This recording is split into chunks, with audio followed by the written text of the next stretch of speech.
Bonjour et bienvenue à notre méditation. Aujourd'hui, c'est le 22 novembre. Je continue de méditer avec vous sur la justice de Dieu. Nous trouvons le mot justice de Dieu dans Éphésiens chapitre 5, verset 9.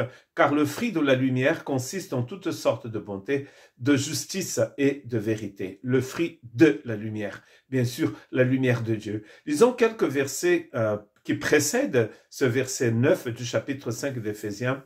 Et aussi des versets un autre verset juste après le verset 9. Donc, Paul est en train d'exhorter les chrétiens d'Éphèse dans cette partie de la lettre que nous appelons la partie pratique de la lettre. Il a informé les chrétiens de l'œuvre du Christ dans les chapitres 1, 2 et 3. Et ici, il est en train de dire à ces chrétiens que maintenant ils peuvent pratiquer en fait la vie chrétienne, ils peuvent pratiquer la justice de Dieu car le Christ a tout fait. Ils sont devenus un homme nouveau, un Christ. Et donc ils sont en Christ, Christ est en eux, et maintenant ils peuvent vivre dans la lumière, ils peuvent marcher dans la nouvelle vie. Devenez donc les imitateurs de Dieu comme des enfants bien-aimés. Il dit dans le verset 1 du chapitre 5, devenez donc des imitateurs. Or, nous ne pouvons pas devenir des imitateurs de Dieu sans avoir passé par la naissance d'en haut. Voilà pourquoi dans ces méditations sur la vie du disciple du Christ Jésus, nous disons carrément tous les jours que le disciple du Christ Jésus est celui qui est né d'en haut. C'est quelqu'un qui est né de Dieu. Une fois que nous sommes en Christ, une fois que Dieu nous a placés dans les lieux célestes, comme Paul nous dit dans le chapitre 2 de cet épître, nous pouvons donc devenir des imitateurs de Dieu. Nous pouvons prendre cette décision de devenir des imitateurs de Dieu. C'est très intéressant. Car si vous mettez le chapitre 5, ce qui est écrit dans le chapitre 5 au début de la lettre, ça ne peut pas marcher. Ça peut marcher ici parce qu'il a toute l'œuvre du Christ qui a été faite déjà.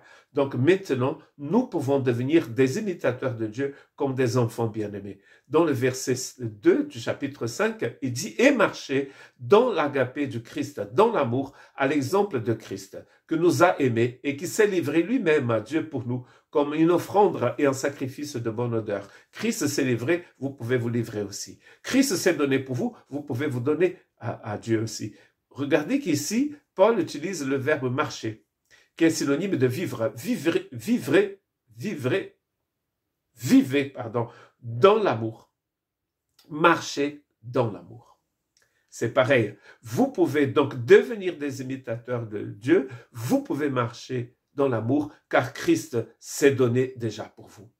Dans le verset 8, il dit « Autrefois, vous étiez ténèbres, et maintenant vous êtes lumière. » Quelle bonne nouvelle, vous êtes lumière dans le Seigneur, marchez comme des enfants de lumière. Vous voyez qu'avant, il disait qu'il fallait marcher comme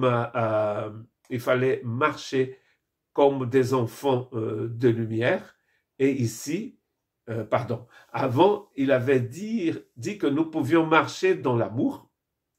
Et maintenant, il dit que nous devons marcher comme des enfants de lumière, enfants d'amour, de l'amour de Dieu. Maintenant, nous sommes des enfants de la lumière. Les deux choses sont liées. Dieu est lumière et Dieu est amour, nous dit Jean. 2 fois dans le Nouveau Testament, cette phrase apparaît. Dieu est.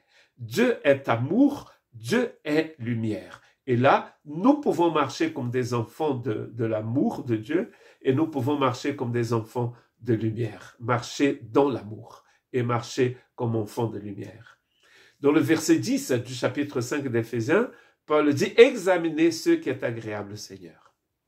Dieu nous donne cette capacité de marcher, de nous conformer au Seigneur, à ce qu'il nous propose, à devenir comme des imitateurs de Dieu. Pourquoi? Parce que maintenant, nous marchons dans la justice de Dieu.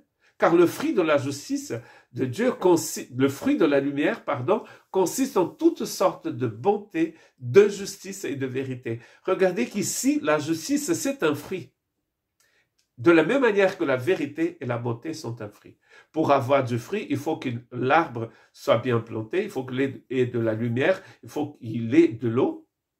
Dieu nous a tout donné. Tout ça nous a été donné. Donc maintenant, vous pouvez marcher comme des enfants de la lumière, car le fruit de la lumière, c'est la justice de Dieu en vous. Vous êtes dans la justice de Dieu. Que Dieu vous bénisse.